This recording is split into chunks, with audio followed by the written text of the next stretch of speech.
Dahil ang katawan natin ito, pag namatay tayo, mabubulok lang ito. Walang katawan na pupunta sa impyerno. Kaluluwa lang po, mga kapatid. Kaya nga, ang Panginoon, inaalagaan ang kaluluwa natin upang hindi masadlak sa impyerno. Mahal tayo ng Panginoon. Sabi doon, siya ang tagapangalaga ng ating mga kaluluwa. Si Kristo po ang tagapangalaga ng iyong kaluluwa. Mga kapatid, lahat ba ng tao may kaluluwa? Meron. Lahat po tayo may kaluluwa. Tatlo po yung component ng tao. 1 Thessalonians chapter 5 verse 23. Tayo may katawan, tayo may espiritu, yung hininga na binigay ng Diyos, at tayo may kaluluwa. Sabi sa Ecclesiastes chapter 3 verse 20, ang katawan natin pag namatay, babalik sa alabok. Ang espiritu na hininga ng Diyos, pag namatay tayo, ay babalik din sa Kanya. At ang kaluluwa, uncertain. Hindi tiyak kung saan pupunta ang kaluluwa. Pero nung dumating si Kristo, inihayag, ang destinasyon ng kaluluwa ay pwede palang mapunta sa langit. Makapiling ang Diyos. Sa pamamagitan ng Kanyang kamatayan at muling pagkabuhay. Mga kapatid, mahal kayo ng Panginoon. Huwag niyo sayangin ang titirang buhay ninyo. Hanggang ilang taon na lang ba tayo rito? Hanggang 6, ano bang year ngayon? 2024. Baka 2050, patay na tayong lahat. Hindi natin masasabi. Pero sayang yung panahon na yon. Pwede pa tayo magbalik doon sa Panginoon. Amen. Huwag natin hintayin yung panahon na manghihina tayo, mamamatay tayo na walang silbi. Ipakita natin sa Panginoon, meron tayong silbi sa Kanya. Amen. Mahal ka ng Panginoon. Ang hininga ng Diyos hindi binigay sa iyo para sa wala lang. Ayaw ng Panginoon, masayang yan. Genesis chapter 2 verse 7, hininga ng Diyos binigay kay Adan. At si Adan, ginawa lang ng Panginoon sa alabok. Walang buhay, pero nangininga siya sa ilong, nagkaroon siya ng buhay. At doon ay nagkaroon ng pagsali ng hininga ng tao sa tao. Kaya dumami ng tao dahil ang hininga ng Diyos ay makapangyarihan. Ito ay hininga ng buhay. Kaya ang lahat ng tao may hininga ng Diyos. Pag binawi yan ng Diyos, lahat tayo mamamatay. Kaya habang hindi pa binabawi yan ng Panginoon, huwag niyo sayangin ang ating buhay ninyo. Amen. Yung iba dito, pabalik-balik. Yung iba dito, hindi natututo. Yung iba dito ay first time. Pero sana wag na magkaroon ng second time. Amen. Ako po nagmamalasakit sa inyo mga kapatid, hindi ko po kayo kilala. Wala po nagbabayad sa amin, magbibigay ng pamasahe o ano para gawin ito. Minsan, may dala po kami bigas, may nag-sponsor po nun. Yung Bible, may dala kami, may nag-sponsor po nun. Pero kami mag-asawa ay wala kami nakukulang ano pa man, kundi kaligayahan maglingkod sa Panginoon. Dahil kami pa yung pinag-uutosan ng Panginoon. Hindi na sasayang panahon namin, mga kapatid. Hindi palapakan sila. Palapakan. Hindi na sasayang ang panahon namin. Kaya lang kami ay nanghihingayan sa panahon ninyo kapag sinasayang ninyo.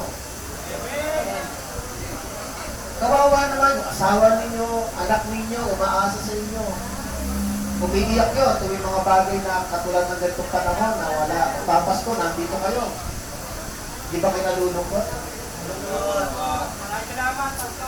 So mga kapatid, pahalagahan ninyo yung buhay na yan. Hindi yan sa inyo eh.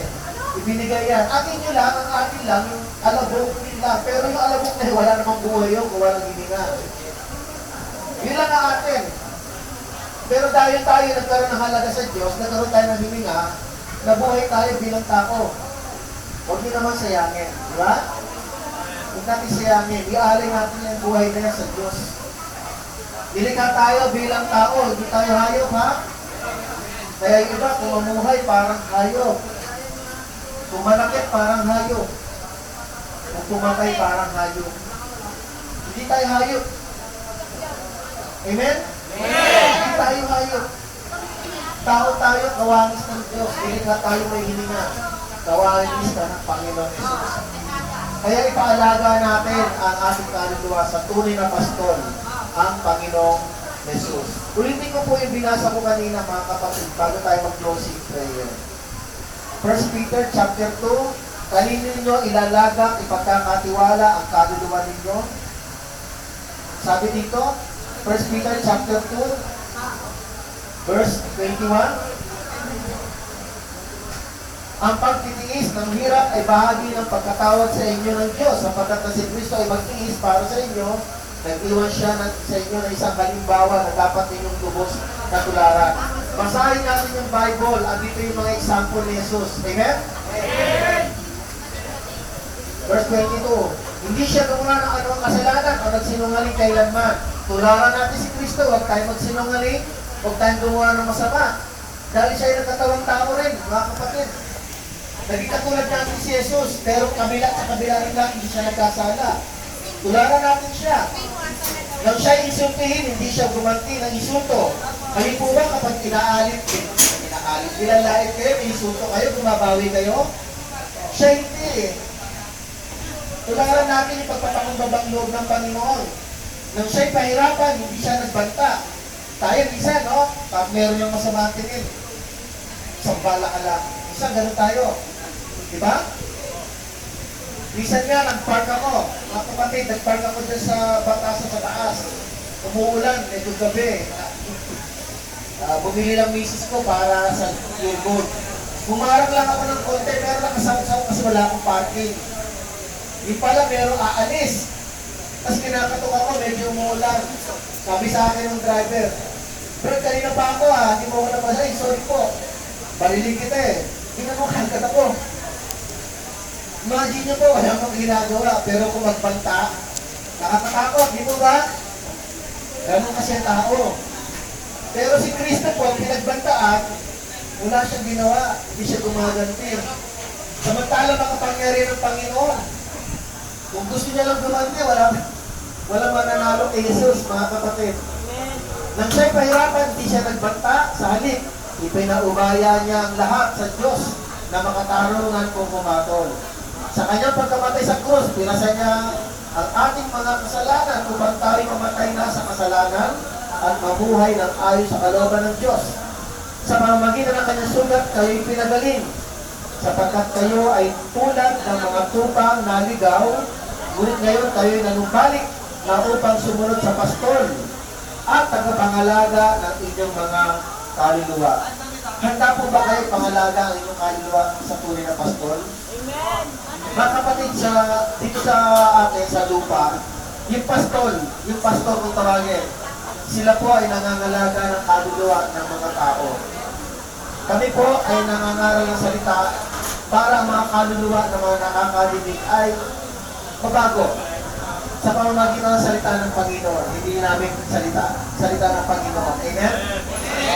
Ang mga pastor po ay nangangalaga ng mga tupa ng mga kaluluwa upang mahubog sila at upang maging wangis ng Panginoong Yesus. So yun ang magiging mandato ng mga pastor dito sa lupa, nangangaral ng salita ng Panginoon. Ako po, wala kami tinatanggap. Hindi kami namamulekta ng anumang pera sa inyo, mga kapatid. Pero ang mandato namin, ng misis ko, ipahayag ang salita ng Panginoon. Palakpakan niyo ang Panginoon. Mahal po namin kayo. Mahal kayo ng, salamat po, mahal kayo ng Panginoon. Mahal kayo ng Panginoon. So, sige po, manalangin ako mga kapatid. Sana may nakuha tayo, may naintindihan tayo.